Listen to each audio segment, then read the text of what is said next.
बिस्मिल्लाहिर्रहमानिर्रहीम। अस्सलामुअलैकुम दोस्तों। Sahih Bukhari, Hadith number 351. Narrated Matiyah R.A. We were ordered to bring out our menstruating women and veiled women in the religious gatherings and invocation of Muslims on the two Eid festivals. These menstruating women were to keep away from their musalla. A woman asks, O Allah's Apostle, what about one who does not have a veil? He said, let her share the veil of her companion.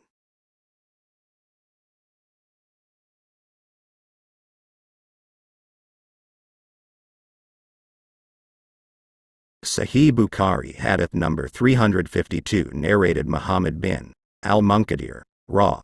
Once, Habir prayed with his izar tied to his back while his clothes were lying beside him on a wooden peg. Somebody asked him, do you offer your prayer in a single izar? He replied, I did so to show it to a fool like